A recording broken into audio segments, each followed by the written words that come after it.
Joins us now. Line of storms on the way, huh, Kev?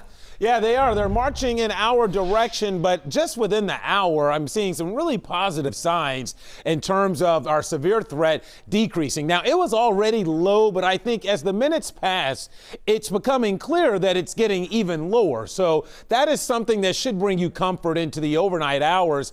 I really don't think severe weather is going to be much of an issue for us. I can't rule out a strong storm, and I can never say with 100% confidence there won't be a warning issued for us, but the ingredients for severe weather just not really here for us tonight. You can see it's quiet around our area. Here's the storms. First thing I'll point out to you, notice how initially, even an hour ago, you had a solid line of storms. Look at this here within the past couple of minutes. You can clearly see the decrease in lightning in this line of storms. And in fact, I zoom in even closer while there are still some fairly healthy cells out there, okay? I'm going to jump in and take you into the Indianapolis radar. And again, there's still some healthy thunderstorm activity out here, but notice it's no longer a solid line of storms.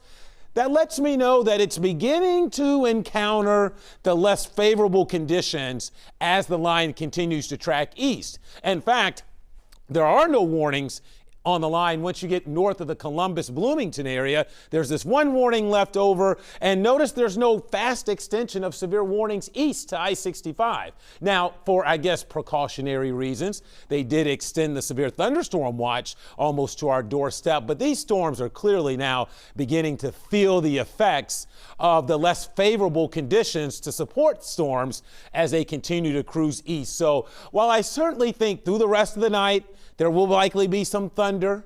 I can't rule out even some gusty winds because the winds are already gusty out there ahead of this line. They've been ramping up throughout the evening. But this isn't something I think we need to be terribly worried about. All right, here's Futurecast. Show you how this plays through, and you can see by 1 a.m. beginning to approach parts of southeast Indiana, and again in a much weakened fashion. And I think this continues. Here's 2:30, take you to the morning. By morning commute, most of the rain is out of here. There could be some lingering showers around, but I think most of the rain is even over with in time for the morning commute, or at least by the time you get to 6 or 7. If you're up earlier, certainly still probably going to be wet. And then the first half of your Friday looks pretty gloomy, but I do think we'll get into a few rays of sun late in the day. Here's a look at the weather map tonight. This warm front is important because if you notice, again, even throughout the evening, notice storms that travel north of this warm front. See how they kind of weaken? That's because they're running into an air mass just not favorable. In fact, our air mass hasn't changed since earlier tonight. Dew points in the 40s, aka fuel for storms.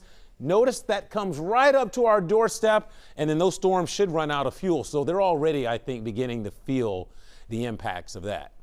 So here we are. It's warm at 70. Temperatures around the entire tri-state for most of us between 65 and 70, and it's going to stay mild through the overnight hours. In fact, the warmest part of your Friday will occur here in about 40 minutes.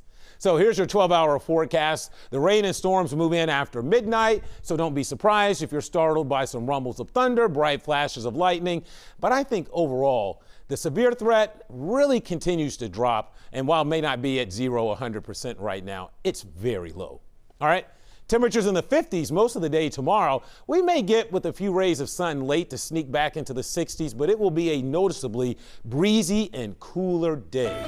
It's a jackets and maybe sweater type of weekend, especially at night, with highs likely only in the upper 50s and those overnight lows in the 30s. We could even see some frost in here Sunday night into Monday morning. All right, Kevin, appreciate the update there. Cincy struggles.